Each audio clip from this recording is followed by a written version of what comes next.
Hello and welcome to the Tylerdale Podcast. Today we have a very special guest, my sister, Kristen Anne Hiltner.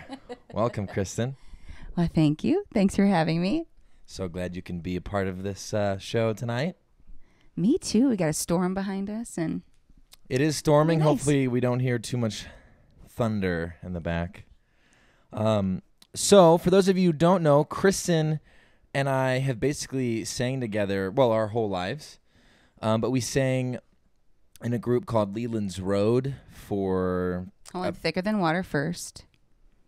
See, I'm glad we're talking about this because we're going to go back to the beginning. So we're Thicker Than Water, Leland's Road. We're going to go through all that. But first, let's go ahead and maybe go back to some of your musical beginnings. Where did it all start for you? Well, church. So I grew up, I guess when I was, our dad is a singer. I don't know if Tyler's mentioned that, but Mountain Man, Dave Elder used to sing with Jimmy Queen and Russ Bono. And as far back as I can remember, being around 5, 6, and in the smoky bars with my mom and dad. And then I think one night, I just been singing with dad around the house or whatever. And then he invited me up to sing. And I started singing in bars with him, being super young. And then I would just put my hand out. People would give me money. And I was like, this is the best thing ever. I want to do this all the time. Thought I could make a career out of it. Yes, which we are still working on that career. We've had a pretty great one so far. Yeah. You said 5 or 6. Which is Audrey's age. Oh my gosh, that's so crazy. So Kristen also has 2 children, 2 beautiful children, Titus and Audrey, ages about to be 6. 3. Titus will be 3, and then Audrey's 6. So yeah. So can you imagine taking Audrey to some of our gigs and having her sing? Oh my goodness. Well, people poo-poo it obviously these days because they don't take their kids in bars, but it was a norm back then. And so I just remember, and they're all smoky, so I just remember laying in the booths with wet towels over my eyes because the smoke was so bad. And then it was honestly some of the best times I can remember. Jimmy Queen and dad singing, dad getting up, grandpa and grandma on the dance floor, everyone on the dance floor. It was a family affair. Oh my goodness. It was some of my best memories. And this was also, my mom likes to say BT, which means before Tyler. Yeah. I'm the youngest of 4. I think I've said this before, but 13 years between Luke and I, 11 years between Matt and I, 6 years between you and I. Yeah. Even though, are you okay with me saying that? Because normally, since the very beginning, we've always had this thing where it's like, hey, can you guess how old we are? Can you guess, or who's older? Do you remember the gig where we said that at the end, and there was a woman who was about 40, and you were 16 at the time, and remember. She wrote her number down on our email address list. Yes. To her defense, it was before we said my age that she put the number in. She put her number in. Right. Obviously. And then as soon as Kristen said 16, she got up. She walked it right out. Hightailed it out of there. Yeah, red face. But anyway, yeah. So 6 years difference. So I wasn't around. So that was just you singing and Matt and Luke were there. Yeah, Matt and Luke. Matt and Luke always sang, but they weren't. I guess they don't want to be. They sang in church a lot too, and I sang in church, but they didn't want to get up. I loved the attention. It was the best. What songs were you singing? So, Mom and Dad wanted me to sing "Digging Up Bones" by Randy Travis. My favorite was, I don't know who it's by. Honey, honey, honey, won't you open that door? I don't know who it's by, but that was the first song we sang together was Honey. And I obviously have a lower voice, so at the end it goes really low, and everyone just loved that because my voice was so froggy low and would always talk about that. And they actually said that about Audrey too, so which is pretty funny.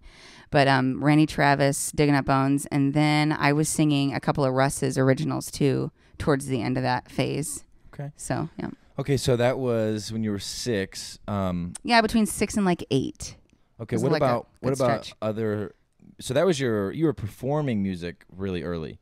Yeah. What about some other music? Like, what were you listening to, or like what did you do after the bars? Like whenever you were like schools, 10 or older? right. So school, we went to a Lutheran school, small Lutheran school, and they'd have Lutheran school weeks, and so we'd do competitions, and I remember singing "Angels Among Us" and the Lord's Prayer, and they would rate us, and we would get. Actually, we sang. What did we sing? Na na na na na na na na na na na. As the deer, did we sing that once? I don't think that was it. That was the as the grain of wheat. Yeah, I thought we sang that. No, I don't There's think there's some amazing pictures Oh, of us when wow. I'm like in probably 4th or 5th man. grade, Singing Lutheran Schools Week. We would sing for, singing soprano. but we sang for, I got in the St. Louis Children's Symphony Choir when I was, again, I don't know. I can't remember my age. It's okay. I think I was young. I don't remember, but I was in the Children's Symphony Choir, and that was so fun. That taught me a lot.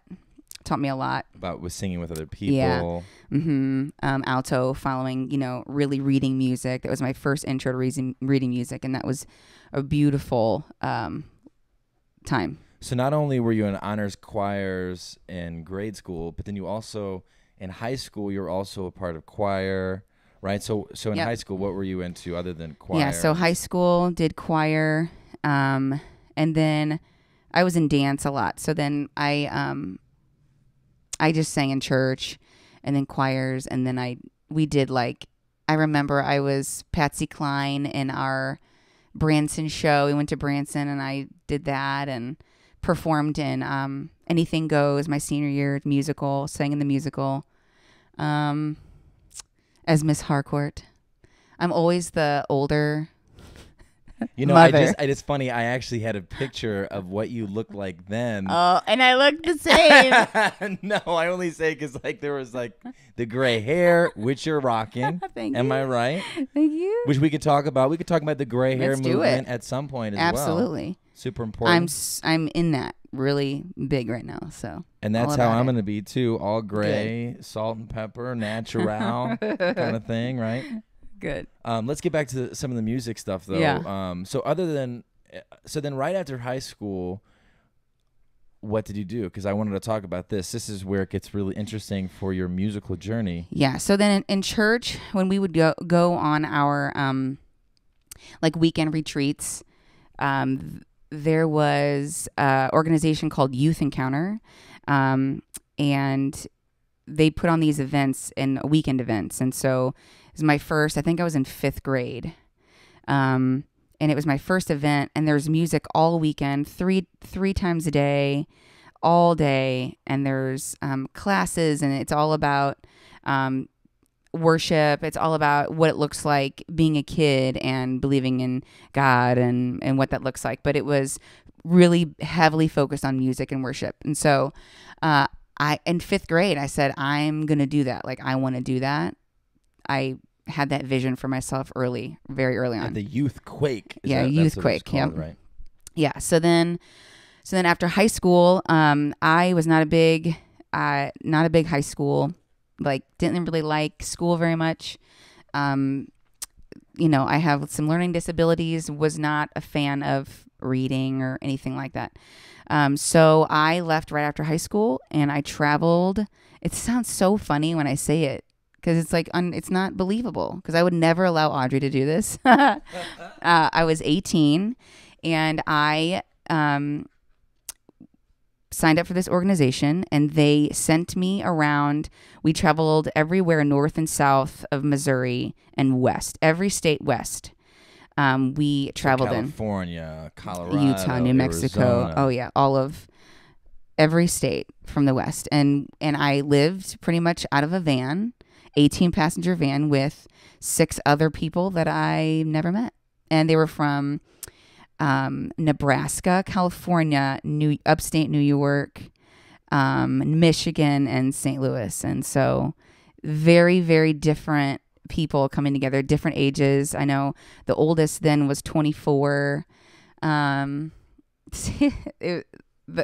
craziest I made and I did this for 2 years, but my first year my stipend was $75 a month. $75. And I lived off of that. And then we bought, and we didn't need much. We had one suitcase, and we went from church to church, performed our program. We did puppets and skits and sang. And essentially, so I'm the singer, and then there's a drummer, and there's a bass player, and but really, a lot of the kids that I'm playing with are doing it for the first time. They're learning instruments for the first time. So the sole focus was around spreading the word of God, but we were learning music at the same time and how to do it do that. And so now also, so you never had like music theory per se in high school?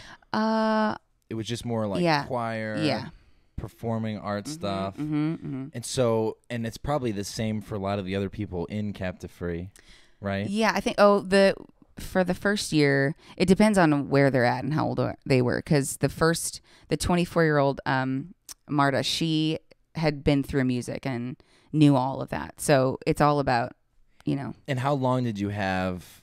So you sign up for Captive Free with Youth Encounter. You find out what Providence you're going to. You pack up and leave, because I remember doing all of this. I remember like Mom and Dad and us crying whenever we left you. Like, oh, I know. Because I was like, what? Like, I don't even know, 18, 12. Yeah. Or wait, no, 6, 8. Yeah. So you were 18. You were in your 8th grade year? Yeah, so I was 12. Yeah. Which is insane. That's crazy to think of. Yeah. So I did that for a year, and we traveled all over the West Coast. How long did you have to learn all the songs and everything? Like, what was the music set-wise? So they presented a set. They presented a program for us and exactly how we were supposed to do it. An opening song. And we have like a needs part of the program. We have and then someone would do a share, most like a sermon, but we're not pastors. So we would share a time in our life that would get really deep, and then we would bring it back up with puppets and laughter and fun games. And it was mainly for kids. So we had that, and we did the same program. I mean, truly, we would perform it at a church. Sometimes we would stay on church floors throughout the year, tons of church floors. And then, or sometimes we had amazing host home experiences. I have so many stories of staying with people that I've never met. The most craziest, I mean, like no one will ever. I want to get into some of those stories. Yeah. But also, before we even get there, maybe I want to hear about some of the places that you traveled, and maybe where were some of your favorite places? Well, I'm a big nature girl. I absolutely the first time I went into the mountains, I remember driving into Colorado, and we were driving a 15-passenger van and a huge trailer, like what Mom and Dad just purchased. What was it? Like a 15-foot or 16-foot trailer, maybe. And that's exactly what we had. And so I was one of the drivers, and I remember going into Colorado for the first time, and you see mountains on TV, and it's nothing. Yeah, I remember them going, "Oh, they're the mountains." And I was like, "No, those are clouds." And then we got to the foothill of the mountains, and then we're going up in the mountains, and I had to pull over, and I was just sobbing because it was just like the awe of, it was. Is awesome. This driving on 70? Oh, yeah. Into like from Denver, like into the mountains, like, yeah, mm-hmm. like that kind of. Okay. Yeah, so. I mean, it was something that I've never seen, something I couldn't never even fathom how beautiful it was. So that was a experience I'll never forget. Of course, going to the coast, the first time I had been at the ocean for a few times, but we went down the coast, went through Oregon, down I'm not good with names, so I forget what highway that is. But I mean, just the images, I'll never forget. Like I was telling you the other day, the image of down in Oregon when it's this windy road and there's just this small railing, and we're looking over, and there is this little cottage with this smoke coming out of the cottage and this raging green blue water behind it, and the moss of the trees in Oregon. I mean, beautiful, beautiful. Oh my goodness, like Grand Canyon. We didn't get to stay there for too long because a lot of the travel, if we wanted to go somewhere extra, if we had a day where we didn't have a program, we would all pool some of our money together that we were making and then say, no, let's just take an extra route and go through the Grand Canyon. And then, yeah. So how many off days would you have throughout the week? Like, we had one off day normally. Just one? Yeah. Okay, so you didn't really have a lot of time to explore. No, that's the sad part, is that I feel like that's why I always want to go back. I'll always go back to the West Coast because I never got to really, truly settle in and explore. It was more of I'm seeing it. Oh, the redwoods and the sequoia trees. I know I keep telling you that you have to go. I have never been. You actually just sent me a video of a redwood tree on TikTok. Did you love which that? Was incredible. If you guys have not seen this before, it's amazing. It talks about like a redwood being there from like 4 BC to like 1900 AD, I think. Right. It was insane. And it shows it just talks about like a timeline of what was going on the earth whenever this redwood was around. Yeah. And so I've never been there, so I've never seen how huge these trees are. And the ground is hollow because the roots are so big. I mean, that's another thing too. You just feel so small amongst this creation that you would never even fathom. So what national parks did you get to go to whenever you were traveling throughout the West Coast? Oh man, I want to say most of the big ones. We never got to go to Zion because that's on my bucket list. But I mean, we went to. So I mentioned second 2 years. So I came back after the first year. I stayed. I actually got enrolled in college, took theory and piano, and loved it. Loved every minute of it. And then they flew me up to because at the end of each year they have this debriefing week.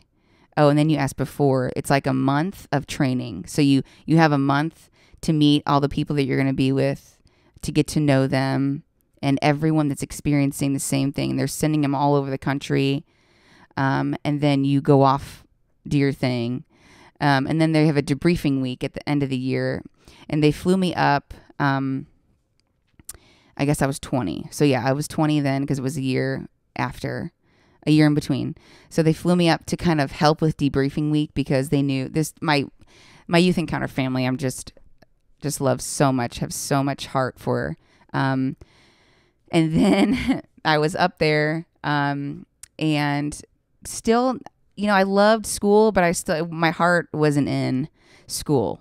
The travel was in my blood, and it was just something that I needed to do again. So I felt the pull. I felt God really pulling me to go to Denmark my second year. So I was on the Denmark team, and I had 2 Danish teammates. And then one was from Iowa and another from Montana. And I don't know if I'm missing anyone. I can't remember. Now, how different is that as an American? Then that was your first experience, basically, yeah. And now all of a sudden you're like living with 2 people right. from a completely different country. Yeah. So it was really cool about the second year I went on because we traveled the States for half of the year or most of the year, and we actually went back to the West Coast. So I got to stay with a lot of people, and I got to see a lot of people that I saw from when I was 18. So that was a really cool thing I got to do. And then we went to Denmark for 4 months, and we lived there. We lived in the culture. We stayed in the host homes. Nothing like going and visiting because you're visiting, and over there we were it was like we were this band that like was popular, and we would go to these boarding schools, and they were like screaming for us. It was crazy. It was so weird. Right, a Christian band from America. Yeah, and then they loved, we worked with a lot of kids, so they would love practicing their English for us, and then of course we would practice our Danish with them. I learned a lot of Danish, but I was gonna say, tell me about Yulpel. I don't even know if I say it right. Hulpo. No, is it Yulpel? No, hulpo. Hulpel? It is rye bread that they eat all the time, and it's fantastic. So good. I remember I think it was either Camilla or Bodil, brought over a Yulpel and you put like jam on it and butter. Oh yeah. I mean, they're actually very particular about how they make their open face sandwiches. So, but yeah, Denmark was, So now, I'm sure that it was so much about, a lot of it was about the music, most of it was about the ministry, but then you're also, that's only for an hour, right? Like so.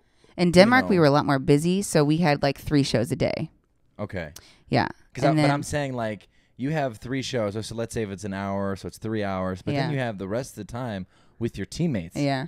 So how is that being like thrown into a 15-passenger van with total strangers, smelly, and like tension? But the best part, the thing that I love about that experience that I had was I learned communication and what that looked like.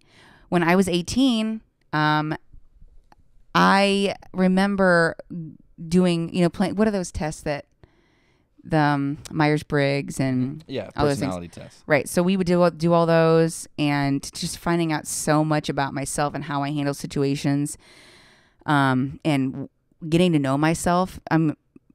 Oh my goodness, was an adventure in itself. I remember when they were like, "I'm an introvert." Someone said they're an introvert, and I was like, "What is that?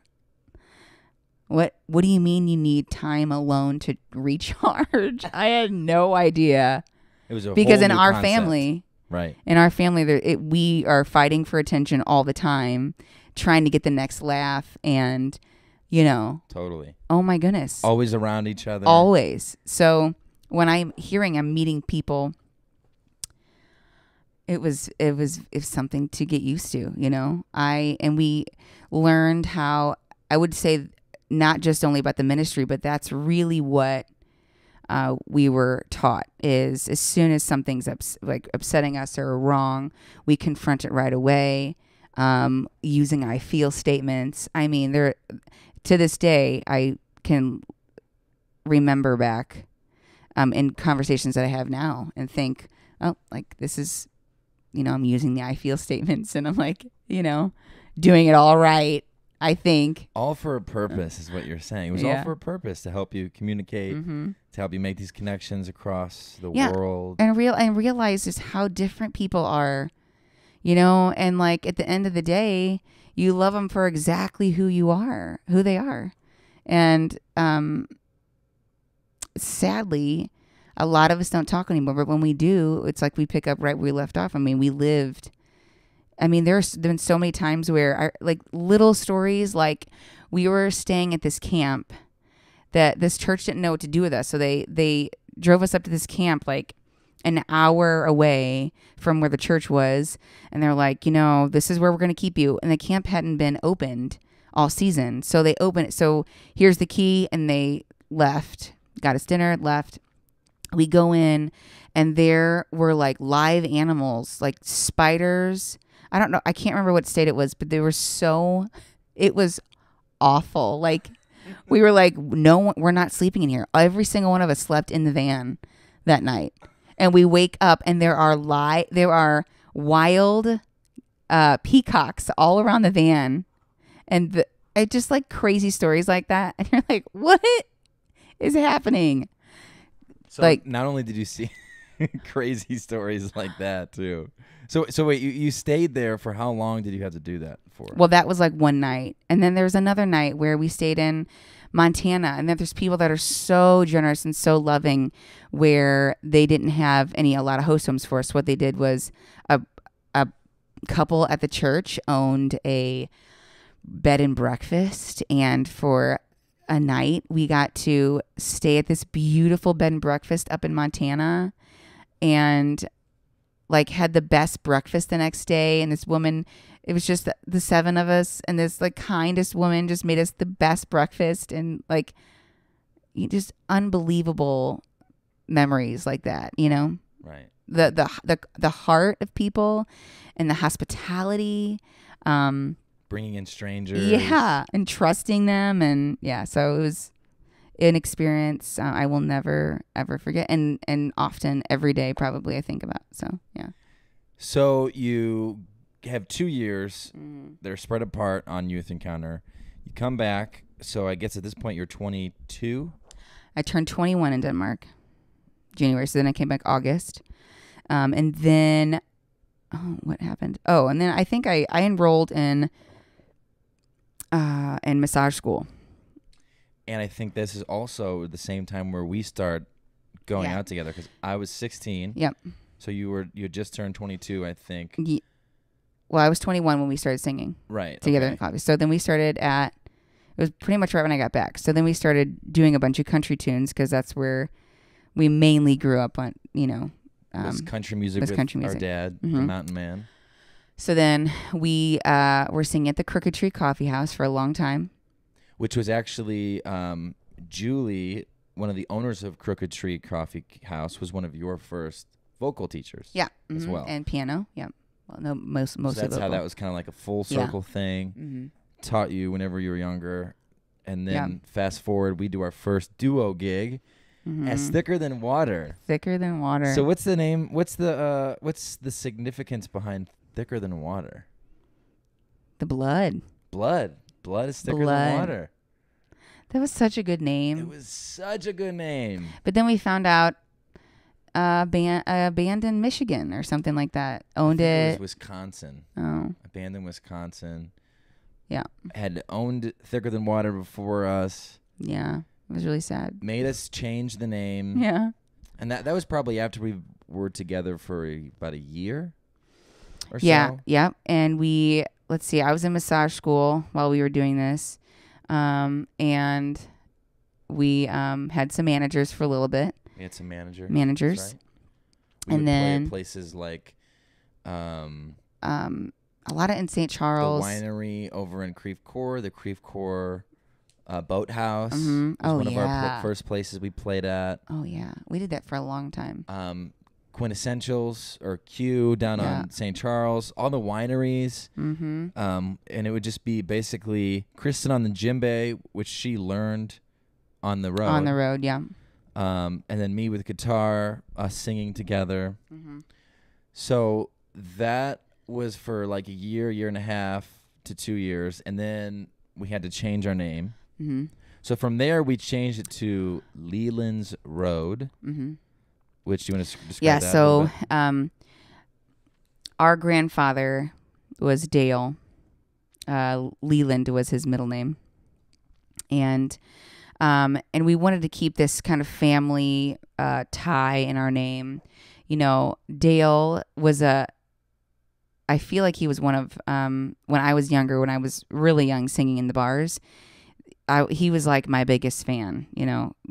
Grandpa always, every opportunity he had, if someone had a camera, he would find me and then like have me sing for the camera. He just enjoyed, I felt like he was just a huge on pushing us to do what we love to do and we were good at.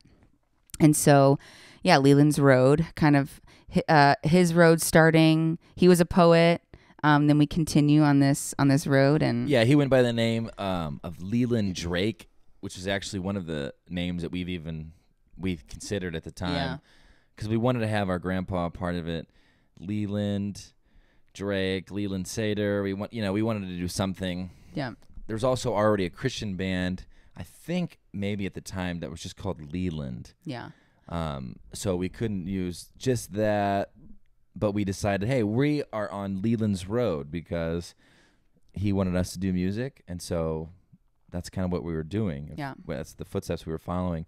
So as Leland's Road, we started. I mean, we were continued to be as a duo. Yeah, we did a lot of county fairs, County fairs, festivals. We would do the Illinois State Fair Convention and the Missouri State Fair Convention like every year, where we would go and we'd perform and then we'd play. We meet all these people, and that's how we got to play at the, Springfield, like the State Fair there. So many other venues. And there too, so many people we met, so many awesome musicians, and like, oh, I know, just through wild stories that, like opening up for like Uncle Cracker and like Lady Antebellum at the Washington, Missouri County Fair. Or we sang the national anthem before Josh Turner went on. Before Josh Turner, I was shaking. Tyler was like a so leaf nervous. on a tree. I was so nervous. There's a lot of people there. There's a lot of people in that one. There's been, it was one of the funny things because we've always gone back and forth with names. We've constantly been like, well, it should be Thicker Than Water, Leland's Road. The one of the biggest things that sticks out to me before singing the national anthem, there's like 8,000 people. And this guy starts reading, and now to sing the national anthem, Leela's Rose. and I immediately was like, oh, no. It was like the worst. We can't even get our name right. Oh, right before we're about to sing. Leela's Rose. Yeah. So we've had so many different fairs and festivals and gigs, so many. So many of those gigs that it was only our mom and dad at as well. And truly, I feel like mom and dad have been almost at every gig. There are like a handful of gigs where one of them was not at, I would say. Right. That's it. So from whenever we became Leland's Road. You were in college. I was going into college. I met my hubby. You met your hubby. Peter. That's right. It's a great story, too. I don't know if you want to tell it. I was in a bar in Chicago with my ladies in a girls' weekend. We went up to Chicago, and it was St. Patty's Day weekend, and he walked by, and his red big beard. At that point, I had like a couple glasses of wine, and I just like grabbed his face. I grabbed his face and I gave him a big beard rub, and then it was from then on love at first beard rub. Yeah, that we always called it love at first beard rub. And then it was a long distance relationship for a year. Yeah, and then he moved to St. Louis. So I think while this is going on, I meet some people at SIUE where I went to school. We kind of open up the band. We had a saxophone at one point, drums, bass, trumpet. We've kind of played with different ensembles, different people. And then kind of changed our genre a little bit. We were doing a lot of rock, which we grew up doing rock too, singing rock. But we opened it to some rock, a lot of John Mayer. John Mayer is one of the reasons why I started playing guitar in the first place. So he was a huge influence for me. Who else? Eric Clapton. Yeah. Those kind of people. Yeah. We were super into with Leland's Road. And so then we would play more winery gigs. We just kind of always would do that. I mean, at the same time, we would also be doing church services. Sabbaths End with Leland's Road. Mm-hmm. Doing stuff like that, which was at our home church growing up. Mm-hmm. And we'd play a lot of cover gigs. A lot of cover gigs, yeah. A lot of cover gigs. I mean, I would say 10 years worth of cover gigs. That's a lot. That's a lot. And so, but we were learning in St. Louis that at the time, that's how we made the money. You know, that's what people want to hear. They want to hear covers, and we were doing what we were needed to do to make some. Yeah, cash. which is still a hot topic, a debatable topic with a lot of different musicians.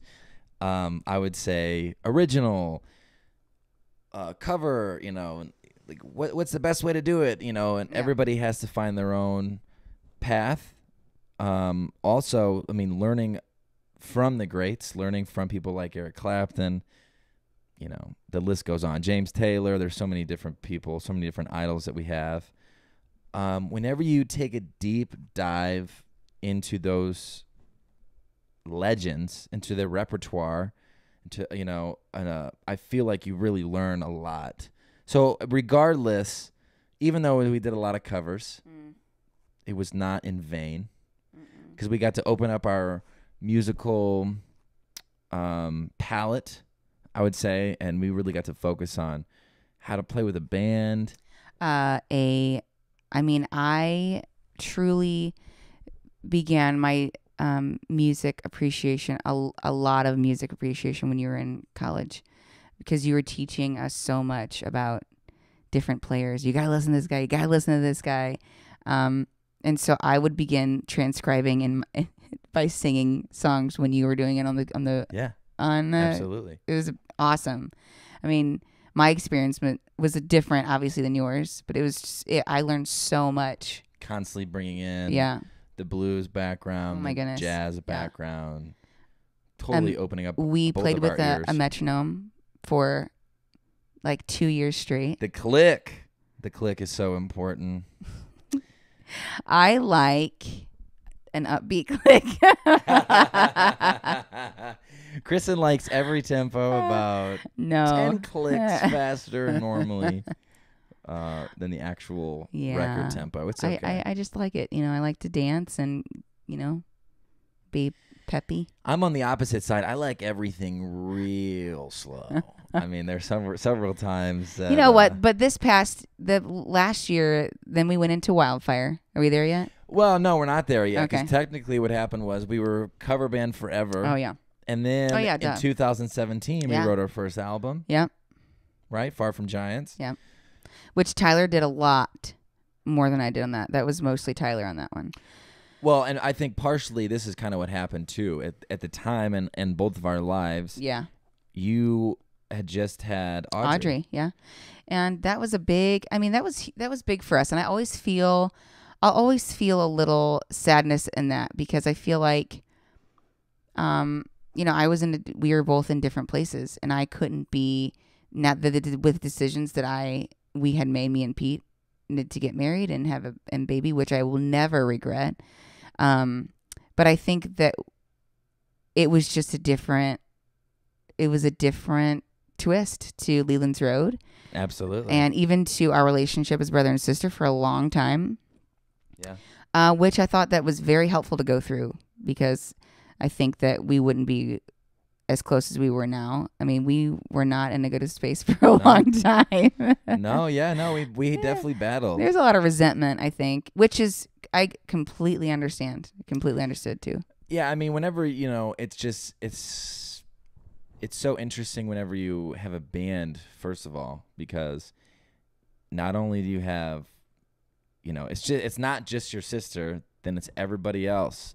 You know, it's, what does the drummer have to say? Bass player, saxophone, you know, other personalities, and, you know, other ideas and other dreams and other goals. And even for myself too. And that's something that, like, even looking back, I feel like I was kind of always like, I want to be John Mayer.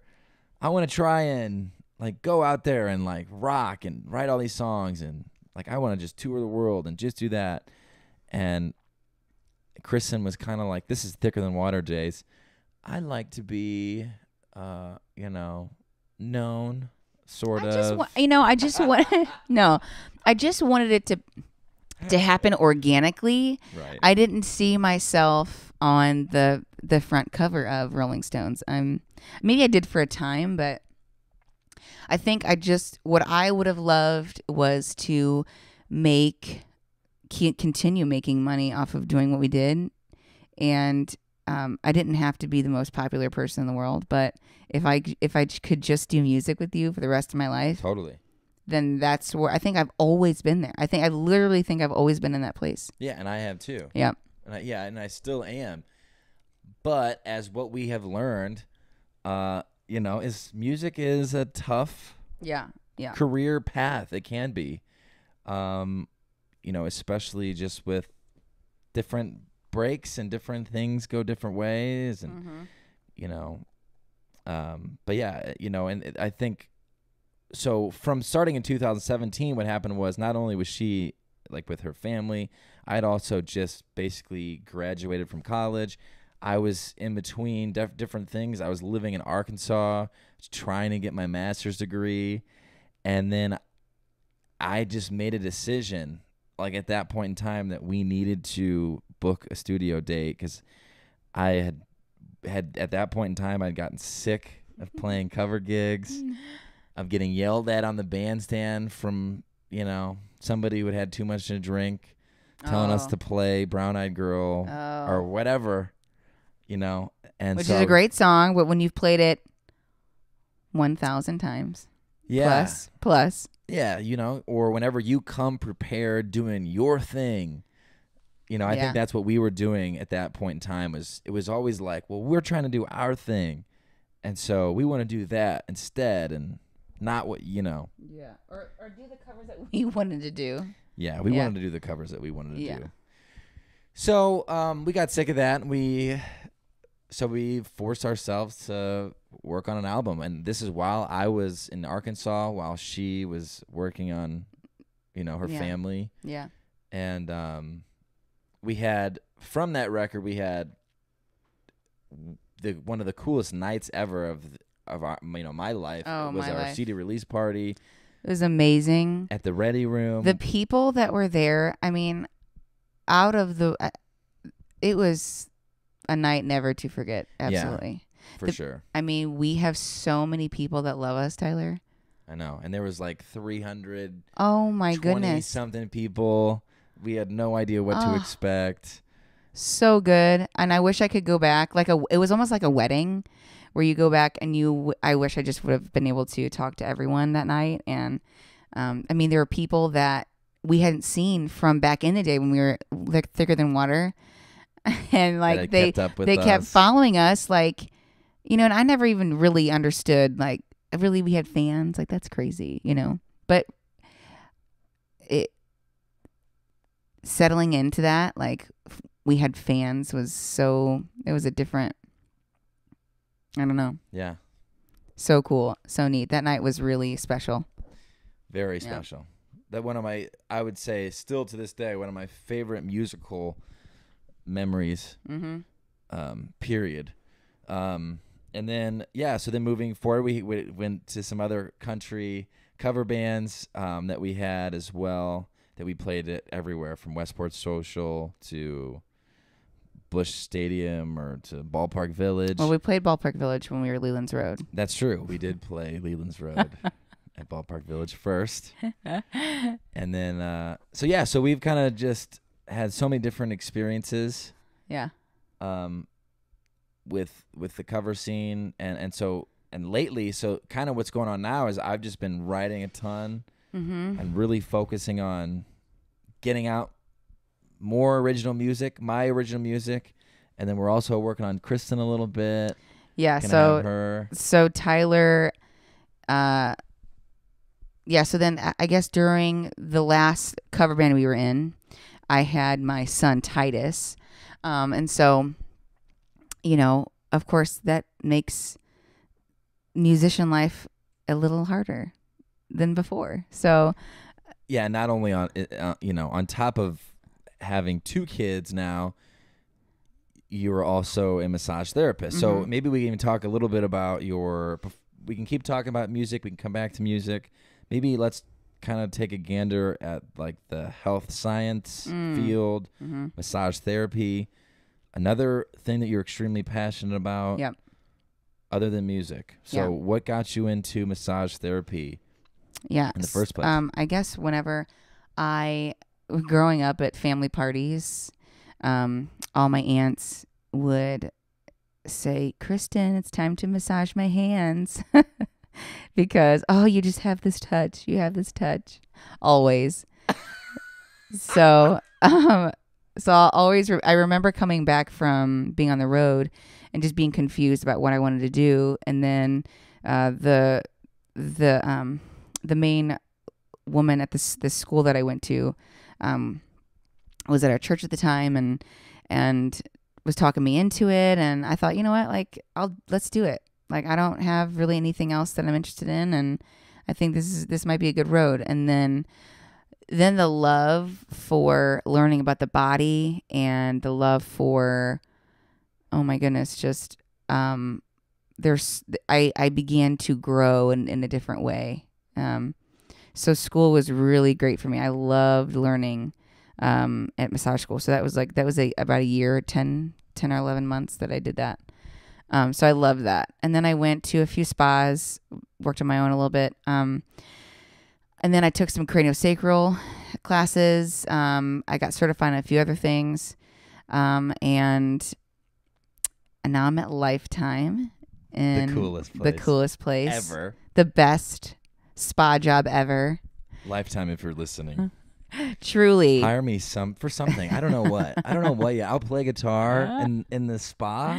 No, it's funny because we did a gig at Wellbridge in Clayton, and the GM there, her name was Aziza, and I remember talking to her after the gig, and we just did like it was like a little social for some of the members and stuff, and then now she became the GM at Lifetime, and I got an email from her because we had talked about that she knew I was a massage therapist, and she's like, yeah, you gotta come work for Lifetime. So then she will at some point. She has said that she would probably love us to play. So that's a good. Okay, well, at least we can play. At least we can play. We will, and we will travel. To any Lifetime. We could do a Lifetime tour. Oh, tour. Okay. That's good. See, now that the wheels are turning. But yeah, I also got really into fitness and just into alternative medicine. Who was the chiropractor you started going to see? Oh yeah, so I was 24 and I started seeing Dr. Alethea Eller, and she is with Innovative Health Partners. And this family is the best family ever. And Dr. Eller and her cousin, Dr. Wibbenmeyer, Jason Wibbenmeyer, they're in Webster Groves. So I started going to her, and she just started working with me in health and really looking at the alternative stuff. Practicing like more Eastern medicine. Yeah, more Eastern medicine, diet, and how food is medicine to your body, and really changing my outlook on a lot of things and learning about myself and growing in a ton of different aspects in that. So I actually started working for her at some point. I can't remember when that was. And I was her receptionist. I was her office manager, should I say. But that was short-lived because I'm not an office manager. So still see her to this day. Love her to death. She sees my kids. But yeah, like I said, she changed my view of health. And so I get acupuncture. This is where we're plugging in the gray hair part. So then that's where she has...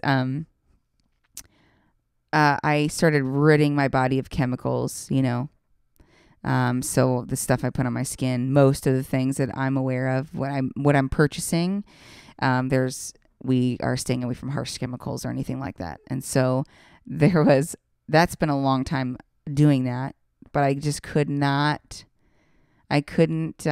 quite do the hair yet. I think performing too was a big one. Yeah, I feel like you made fun of me a lot for that. Yeah. Well, just as a little brother. Did. As a little brother, I mean, now you're cool about it. Yeah. But Yeah. like there was a time where I couldn't ditch the dye, ditch the chemicals. So I would rid my body of everything, and all of a sudden I'd be dumping a ton on my head. Right. And I could, and then you know what? I got into my 30s, and I said, you know what? I am confident enough in my body and myself, and I'm Amen just to gonna do that. it. So I've been growing it out for a year now, and it's Beautiful. about to here. Beautiful. Screw those norms. That's something I cannot stand more and more and more as I hear. Honestly, like I even heard, like how women are supposed to be portrayed in the entertainment business. Even with things like Kelly Clarkson not wearing makeup on The Voice. Yeah. Things like I that. didn't hear that, And but I'm just that's like, awful.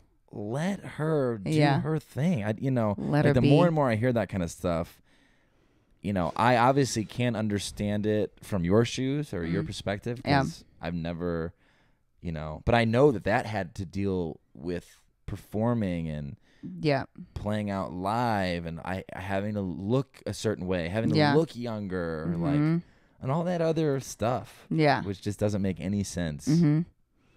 Yeah, I had to talk myself into it for a long time, mainly because of everyone else's poo-poo on it. So, but now I am more confident than I've ever been. And I can't wait till I'm all silver. Yeah, the streak. I'm waiting for the streak. That's gonna be cool. Yeah, I'm excited. So yeah, I'm really into the health and fitness. I started also leading some PIO classes, which is it's yoga meets Pilates, into that beach body stuff, and I became certified to be a live instructor. So I want you to maybe talk a little bit about that because not only are you somebody who has experienced getting all these certifications, getting all these papers, blah, blah, blah, blah, blah, right? You're somebody who has done it, right? So let's talk a little bit about your weight loss journey. Yeah. Where you were and where you are, or, where you went, like your whole thing. Like, yeah. So that's a huge one for me. I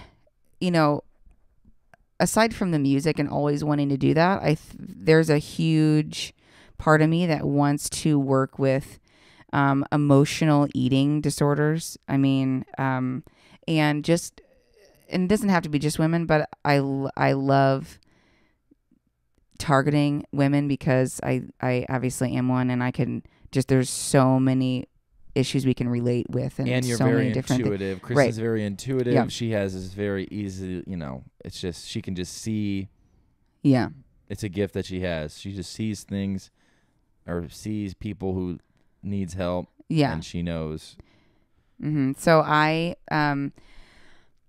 having all these crazy things, thyroid disease, and polycystic ovarian syndrome, and all the ovary stuff. There's like 3 different things I was diagnosed with, and was told, I probably won't have kids. And but that was when I was I think I was around 16.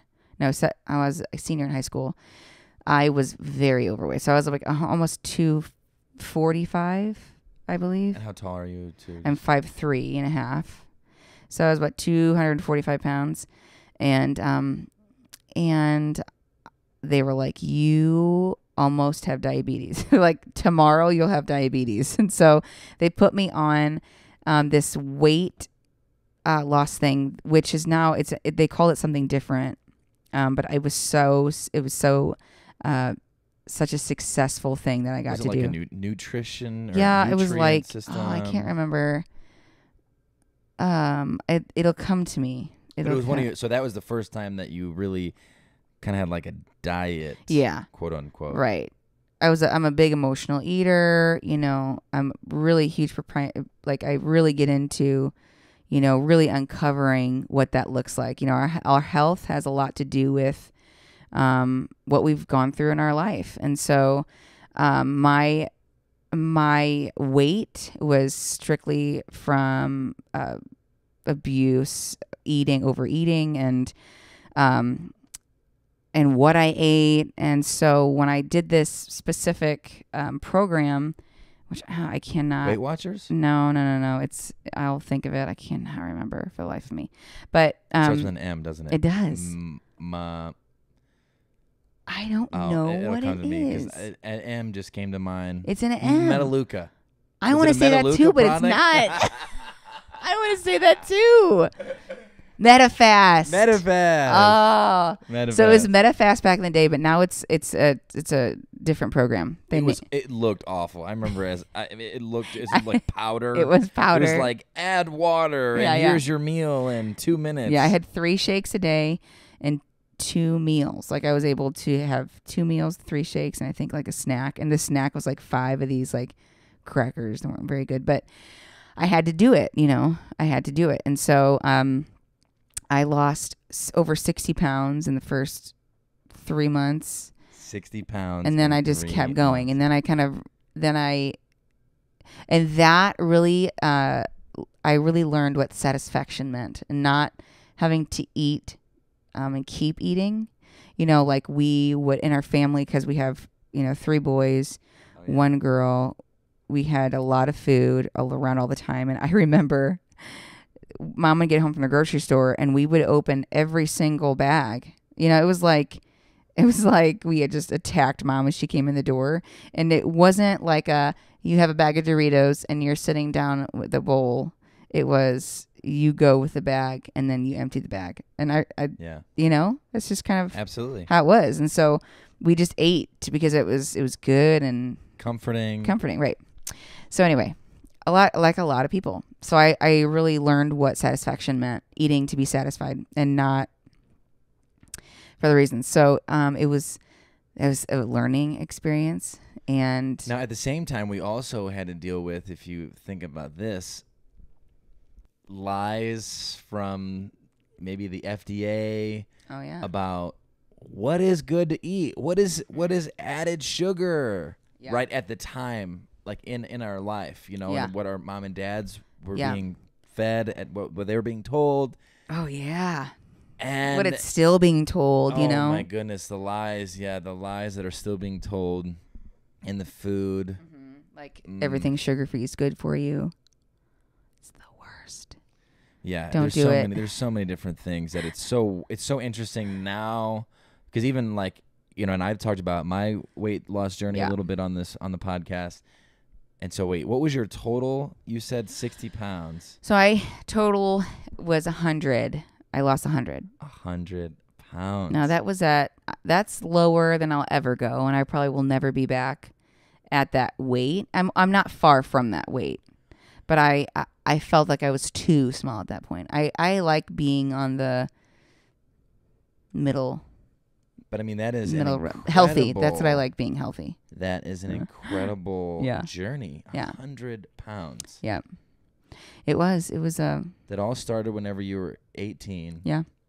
17, 18, right, Metafast. Mm-hmm.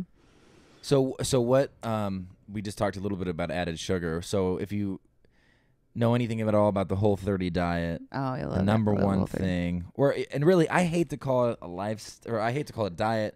I like to call it more of a lifestyle. I just like to say just eating whole foods. Whole foods. Nothing. The limited processed stuff as possible. And no added sugar. That's the number one thing that we're constantly like, are you kidding me? This is green beans and it has added sugar? Yeah. You know, it's like, wow. So whenever you start looking at that kind of stuff, that's a huge change for me, I think. Immediately is the first thing I look at now is, what is actually in here? Does it have added sugar? Okay. Or does it have all these other, glucose or whatever, toast, whatever kind of, just sugar. What are some other things that you've learned along your health journey other than just staying away from sugar? Yeah, so there's the food part of it, which is obviously we know, 70% is the food end of your health. I think that being a mom now, I've learned that, it's more than we know.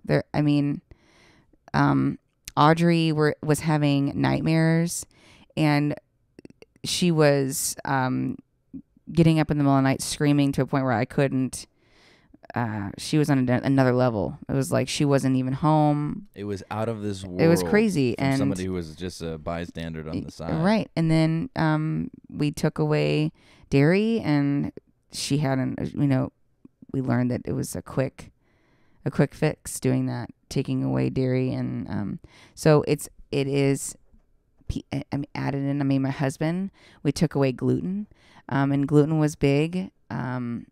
With a lot of different things. I mean, and that's why I like the Whole30, because it's an elimination, right? So you eliminate it to see if you react to it once you add it back in.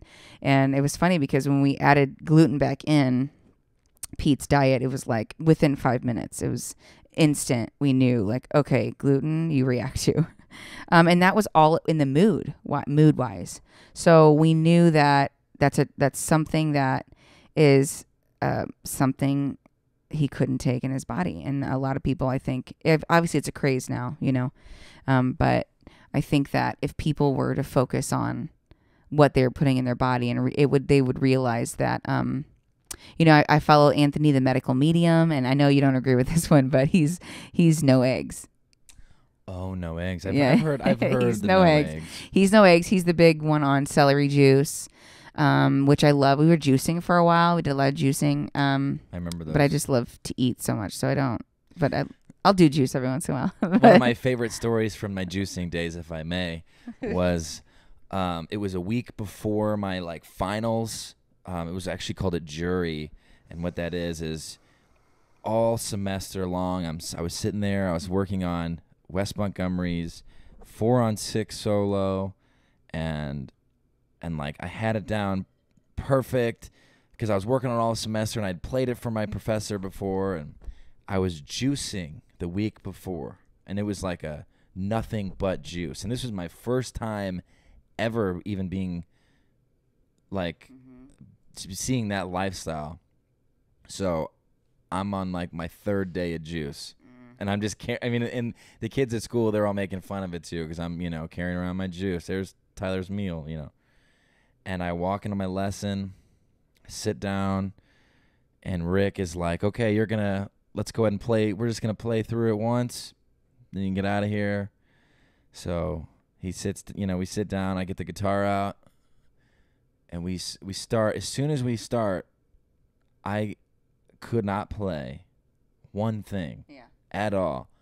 And this was after an entire semester of being able to play the thing note for note. Wait, was that in front of your jury? Well, that was the day. The jury was the next week. Oh, this is the week before, and I'm juicing. And Rick just starts looking at me. He's just giving me this look like, I've heard you play this every week, dude. I love him. What's going on? And he's just looking at me, and he's like, go get a cheeseburger. That was the first thing he said was go get a cheeseburger. And I did. And I didn't have that issue anymore. Mm-hmm. But it was just so odd. Just there's a detox phase on that one. Yes, you do have to detox. With all the diet, there's all these fads and craziness. But I think that really there are times that I don't eat whole. There are times where I'll have some gluten-free noodles or whatever, or some crackers. But I think that my main thing is you look at the list of ingredients, and the longer the list, the more crap that's in it. And even if I buy potato chips, I want to go less than 3 ingredients. So potatoes, sunflower oil, salt. Sea salt. Yeah. That's my chip right there. So, but that's where it gets dangerous, is that because of my connection to food, it's then, oh, well, these are okay, so I can have more than what I need. So then I need to remind myself back to, the serving size. Gluttony, America. Oh. But it's, just think of it. It makes sense whenever you look at all, McDonald's, and you look at all these, these Big Macs and all these things that are just so not healthy. Yeah. At all. There are a lot of things that, my kids still, we are not perfect by any means. Audrey is She's not having any fruit right now or vegetables. I think she likes iceberg lettuce, which is a start. And so, That's a start. and then Titus will only eat vegetables from Grandma or Eva and my aunt. And so, who lives across the street. So they'll only, and Audrey too, she'll only eat, when Dad was growing tomatoes and he was putting them in the soup, he had like, they would make soup and Audrey was like, oh, I love Grandpa's tomatoes, only Grandpa's tomatoes. So, I'll trick them every once in a while to get them, but they need to get into it too. It's not like we're perfect by any means. Yeah. And but that's the other thing though too, is like the journey that you go through with the different diets. I mean, let's go through and think about all the diets that you and I have been through together. So like, okay, so you did MetaFast. MetaFast. Okay, but then we did the Atkins diet. Yeah, Atkins. Then we did, the Whole 30 is kind of the last thing we did. Yeah. But what else? But Weight Watchers. We did Weight Watchers. I don't know if we ever did the South Beach one, but Atkins and Weight Watchers was big. Those were really Then we did big. the juicing. I think we did I think that's like that after we saw we fast a lot. Fat, Sick, and Nearly Dying. Oh yeah. On Netflix. I think that was the documentary that got us into the juicing lifestyle. Yeah. Fasting. Yeah, fasting. But I like to do that still every once in a while. Intermittent fasting. I still do that all the time. Yeah. And then, the Whole 30 is just time restricted eating. There's I say new thing because I am not hip on a lot of things, but they're like, I hear a lot of people counting macros. I don't know what that is. Macro and micronutrients. Yes, absolutely. So, bodybuilders will know more about that. Your macros, right. Yeah. So, but that is something that I will continue to always. It'll always be a part of, life, and it should be. I think. Yes. It's huge. Huge. And you feeding your brain right. Not only did you, like using all of those diets, like we are some of our experiences. So using all of those diets, you took a little thing from each of those things, which made you who you are today, which, like. And I still have 20 pounds probably-ish to go, but I'm confident in that I can lose it. And I'm confident in even where I'm at right now. I feel like, especially getting into my 30s and being a mom of two, we all have our battles and struggles and stuff, but I feel like, I feel good. And the fact that it's less about what's on the scale. Yeah.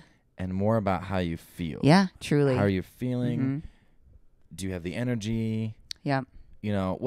So not only you're all about the diet. Yeah. Right. But then the plyo stuff. I always call it plyo. Plyo. You took a class. Yes. You took one. Some of the hardest classes that I've taken have been with you, including the bar 3 you took with me with Diane. That was fun. Very difficult. A lot of glutamus maximus work. Small movements, Yeah. That was awesome. Those are fun. And just the way you feel afterward. And so I lead the PIO class. And I still do that on Tuesdays at Whole Peace Journey, Tuesday mornings and Saturdays. You've also done some running. Mm-hmm. And then Tyler got me into, I always thought I have this bucket list, and running a marathon was on my bucket list. But then I had Titus naturally in my home, and he was 10.5 pounds and 13.5 inches long. Which, let me stop real quick, because how many of you out there, whenever you think... is so funny. Whenever you think of home birth, right, and you got a big family, don't you immediately think of, okay, so while Kristen is giving birth, right, the rest of the family is out in the backyard partying. At least that's what I thought, and it still kind of makes sense to me a little bit. Like you truly thought that you're going to be like drinking in the backyard. I thought I was going to do Jaeger bombs in the back while you're like... I remember when all of you, it was in the very beginning of when contractions started with Audrey, and you're like, you guys were all still in the room, and you're like, wait, I just gotta see this for a minute. And you watched me have this contraction. You're like, ooh, I'll never forget looking at you like, get out of here, Tyler. Which he left his guitar in the room and thought there was going to be placenta. I was nervous. I didn't know. And his guitar was like all the way across the room. I said that's what he was worried about. He didn't know if it was going to have a boy or a girl. He was like, my guitar. Yeah, my guitar have placenta on it. No, but then he thought that he was going to be in the backyard partying while I was in the house, which we were before. We were at Matt's house on 4th of July and partying. And then I was like, you know what? I think you can stay here and I'll go home. So, have the baby. That's just my so. Thought. To whoever is going to do a home birth again, maybe think about having your brothers over in the back with some Bud Light. It's crazy. I mean, some Bud Heavy, some American Honey. It's just like a celebration, right? That's what I'm thinking. Like we're celebrating this new life. Right. Yeah. But I think that was, I always heard that natural birth was, or any birth is like a marathon, I think for me, it was exactly what it was, except for with birth, the baby's coming no matter what. Like I can't. It's not like I can hold him in, So, but with running, at first we were going to do the marathon, and then we were like, you know what? I need to be more realistic. Having 2 babies at home, running for a lot of the days was difficult for me. I still, and I'll say on the podcast, I would like to run a full marathon. Woo! Okay. But I ended up doing a half. And Tyler did a full, and that was another one of the best experiences that I've ever done. Tyler and I were so mentally prepared. Maybe not. I mean, I had run at the most 4 miles. Yeah. And I had run. And that was a week before. I had run a half marathon. I did 1 half marathon in like 2017. Or I think it was like 2017. And so this was like 3 years later or 2 years later, because I guess, was it 2019? Our timeline on this podcast is kind of all over the place. It's okay. It's all right. It doesn't matter. You can look it up or ask us later. So what happened was basically I kind of took a year off-ish. And then I was just like totally gung-ho about mind over matter, spirit over flesh, that whole idea. That's whenever I started introducing you to people like Cam Haynes. Yeah. I was constantly like, this person is just totally inspiring to me, so motivating to me. This guy does a marathon a day. People like Wim Hof would run a marathon in the desert without drinking water. And so immediately I was like, you know what? We don't give our minds enough credit. I was like, we could do anything. It's my favorite part about Tyler is that, I mean, truly, I feel like maybe not every day now, but pretty much every week he discovers something new.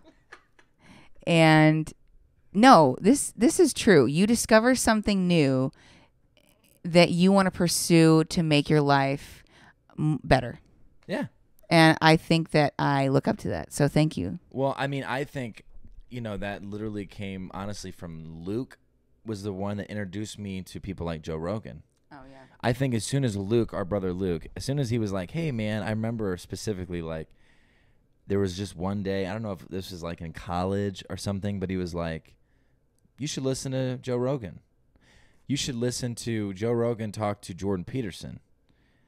And then like I just started listening to this podcast, and I just started listening to the different people that he had on. And I was like, my whole world was like shattered. Because like I said, I had no idea that you could run a marathon a day or more than, I didn't know anything more than a marathon, ultra marathons, over 250 miles or whatever in the desert. Like it was just a brand new thing for me. So I was just like, you know what?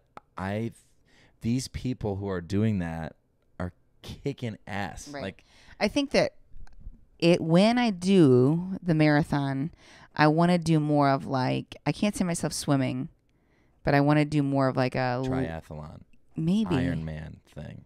Yeah. See, I want to do an Ironman, and I'll say it right here.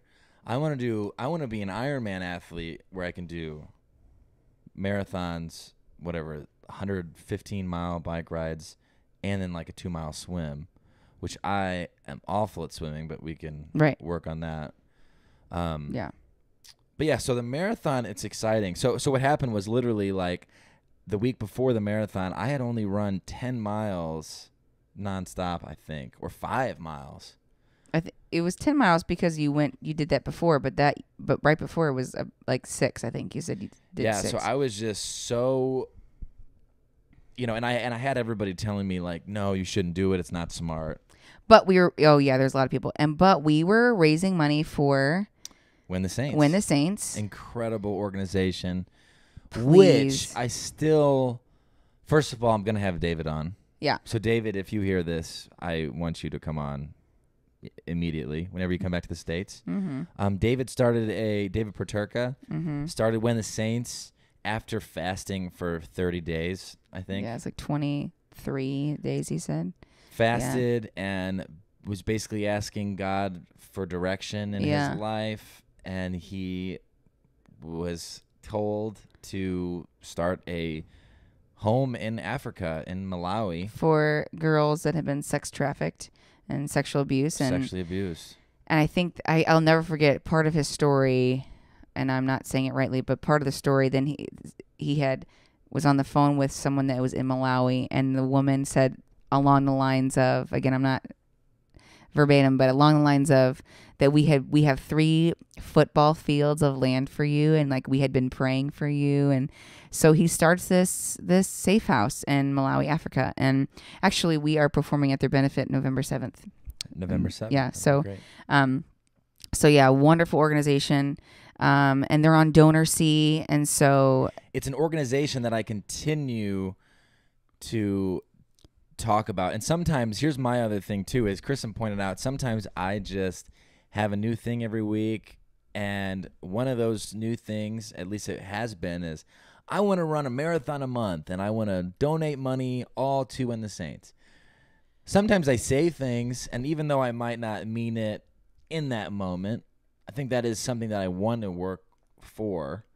I know I want to work towards that, maybe starting something like Marathons for Malawi, or some sort of thing where I'm running and generating money for Win the Saints, because I just think that they're an incredible organization. I can't wait to go there and to visit. Yeah, because we're gonna go there. And I'm like, want to write a song for Win the Saints. I mean, I have so many ideas and so many things that I want to do. Continue to work with their organization because they are just incredible. so much heart.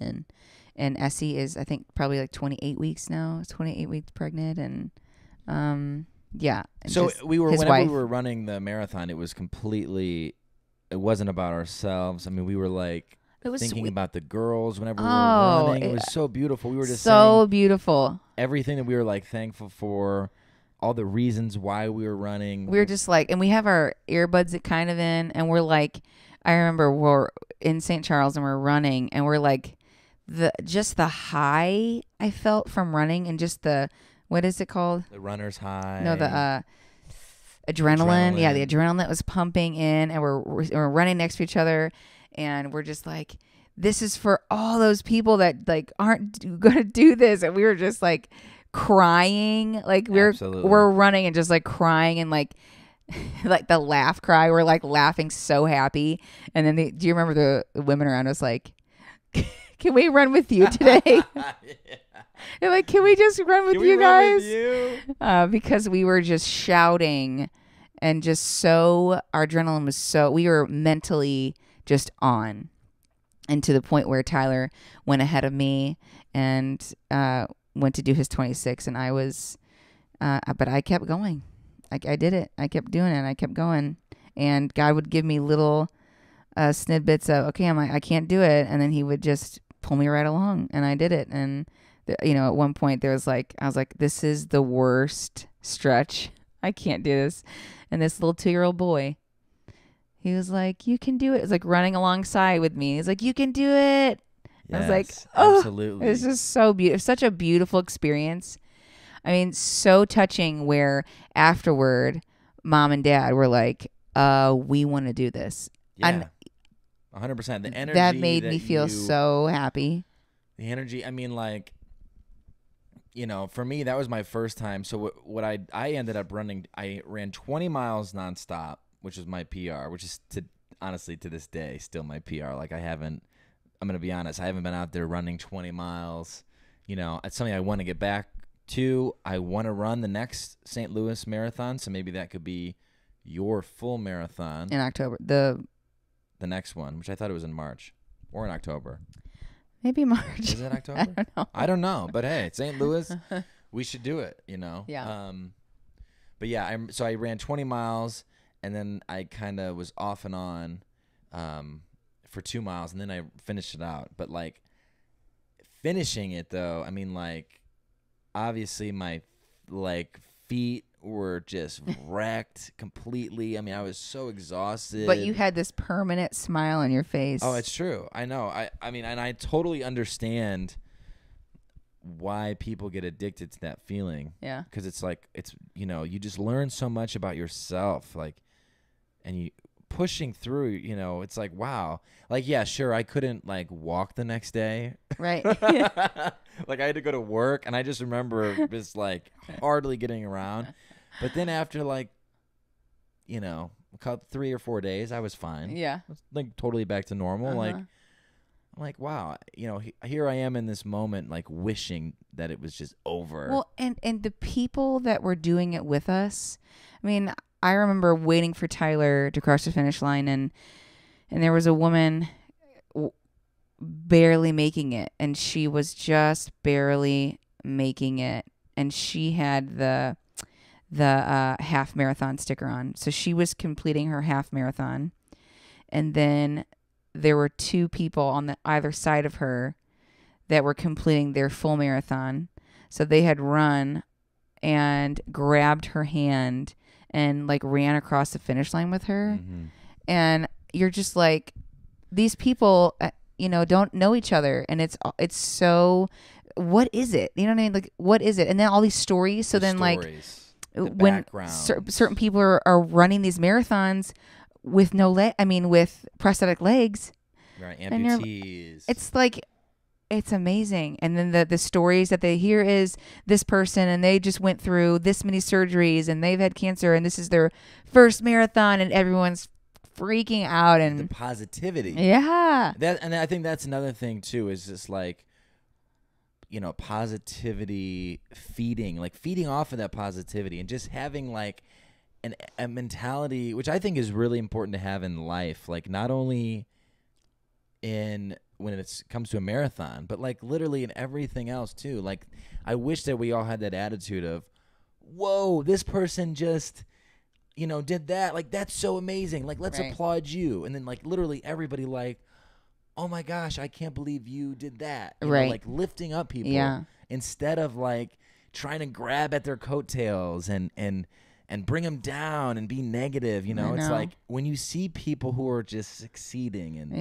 and just, like, winning at life and are working, it's because they're, you should be lifting them up. And, like, because I also feel like whenever you lift them up, then you get more positive, energy, or if you want to call it karma, like, whatever you want to call it, good karma, or because there's so many different words for it. Because how many times can you even say that during that time there's so many people, like, whenever we would say, yeah, we're gonna run a half marathon or a marathon, the negativity around always that the first thing to come is so intense. It's so crazy. I mean, well, I could never. The first thing, I could never do that, and I just want to say, but you know what? Like, you really could. You can. And even if that's something you would never want to do, you should just challenge yourself. Why not? And completely, I love that change, you pushing yourself outside of the box and pushing yourself to change and pushing yourself to be a better person in every sense, because after doing that half marathon, I feel like I'm truly, I felt like a better person. And you know more about what your body is capable of. You learn, like, you know, where your head goes whenever you don't want to stop. And it's, you know, you're 10 miles in, you're like, no, I got to keep going. Like, you know, the games that you create in your mind. And we were talking about, what were we talking on Father's Day? What was it? Yesterday? We were talking about something. I don't know what it was, but it was something that, I don't know if I could ever do this. And I thought, that guy that's being dropped off. Yes, it's called Alone, I think. Okay. Is that the Netflix documentary? Or there's a show? Yeah. I think it's called Alone, and it's like everybody gets 10 items, and you get dropped off in the backcountry of wherever, like Montana, Washington, Canada, and you have 10 items, and you have to survive. It was like not even a question in my mind. You know what I mean? And I feel like that's almost, I wasn't going to say that because I got a lot of laughter. But like truly though, in the back of my head, I was like, no, I would make that. And I know I would make it because I have endured pushing myself to the absolute most. And especially this is something that I would literally tell Kristen every day. And this is for all of you mothers out there, which I will never have any, like, I won't have this feeling, and I will never have this feeling of like having a child. But I would tell Kristen every day, if she would say she couldn't do something, I'd be like, you could do anything. You had 2 kids. Like, you literally went through some of the most painful, like, experiences that humans ever feel. Yeah. Yeah. And so, you know, and like, if you're somebody that's out there who just had a baby, or if you have been struggling, it's like, you can do it. Yeah. Like, you can put your mind to it, you know, and just like get out there and just showing up, just getting out there and running, just taking that first step. That's something that we were talking about the other day. I said, over the COVID, you know, I gained like 30 pounds or like 25 pounds. I gained, like, I was down 68 to 200. And then I was like, wasn't caring, wasn't running, wasn't doing my calisthenics, my pull-ups and my push-ups, whatever. And so I just kind of gained like 25 pounds just from not doing anything. And I was telling Kristen about how hard it was to take the first step, you know, but then you posted about it. Then I posted about it. Then I'm like, and I said, buddy, here's the first step. I heard you today. And Kristen was like, man, that made me want to get out there and run too. I know I can do this. Yep.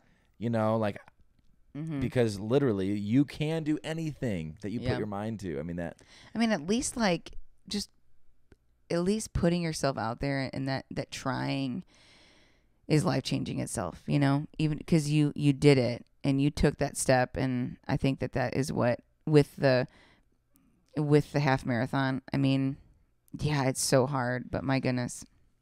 That's why it's so important. I mean, like, speaking with your actions and like going through, or that's the other thing too, is like follow through. Yeah.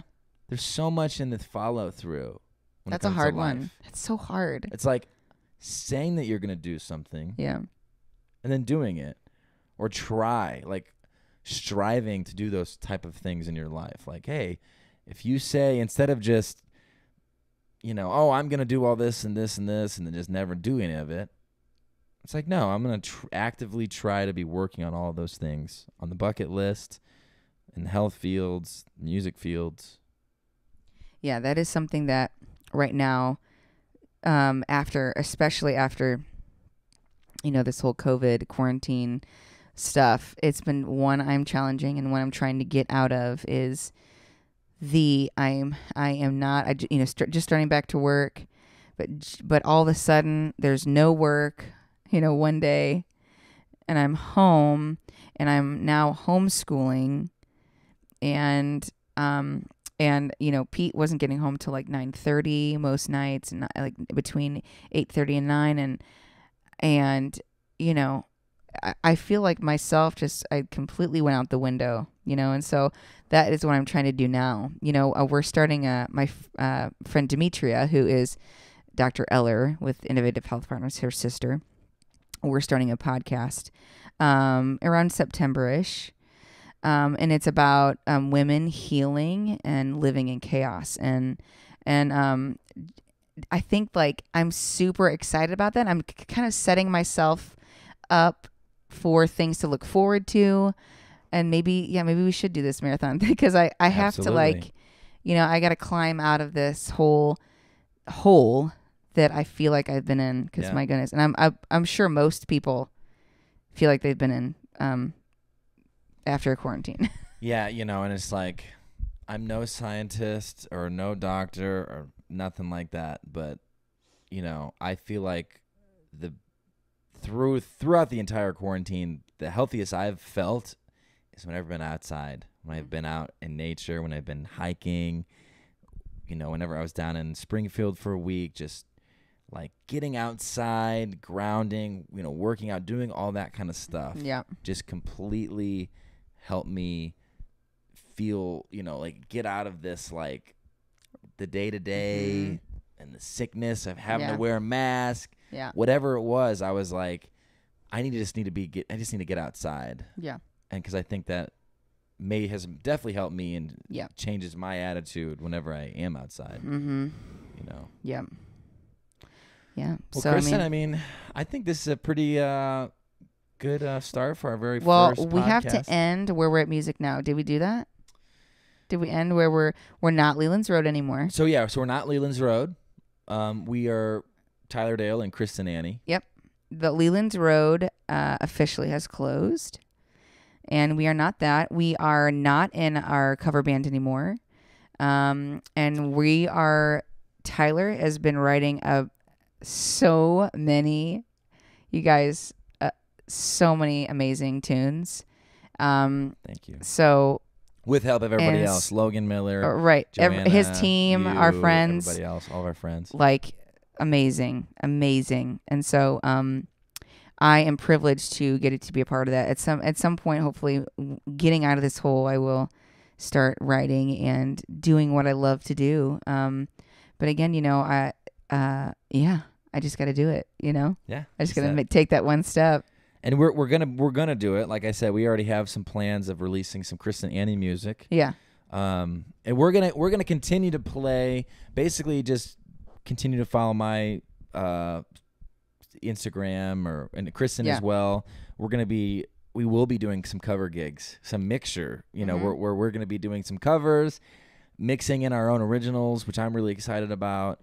I know we have some dates coming up at Westport Social. Yep. And we're kind of getting back out there again, and this time, instead of any other band name or whatever, it's just Tyler Dale, Kristen Anne. Yep. And it's just going to be a mixture of all the music that we love, country, rock. Sometimes it might be Tyler Dale. Sometimes it might just be Kristen Anne. It'll mainly probably just be Tyler Dale sometimes. Because life. Two kids. Right. You were just saying that being at home alone until 9:00 at night. I mean, Pete's schedule changed, so that's really good. So he's home now, but that'll be better because now we can, have more times like this and write. Exactly. And all that jazz. So I'm really looking forward to our future podcast because I love this one. I know. And I'm really excited to see what's next in your chapter and all of and literally everything, health. We haven't even talked about art. That's another thing that I wanted to talk about. Maybe we'll talk more about next time. After you see my amazing artwork for the Tyler Dale podcast. Yep. Created by Kristen. I am in the middle. I'm at about 50%. Very excited. Yeah. So you'll be seeing some more stuff from her on the artistic side as well. Yeah. Also, I didn't go into Splunkna. My Splunkna training. I'm certified, and we're not gonna touch it there. Just gonna be at that wacky word, Splunkna. Is it Splunkna or Splankna? Splankna. Sputnik. Some type of therapy, but look it up. It'll be very good. Very good. But yeah, there's tons more to dive into. Way more to talk about next time. Yeah. So thanks so much, Kristen. Thanks for having me. And thank you so much for listening. Yeah. See you guys. Take care.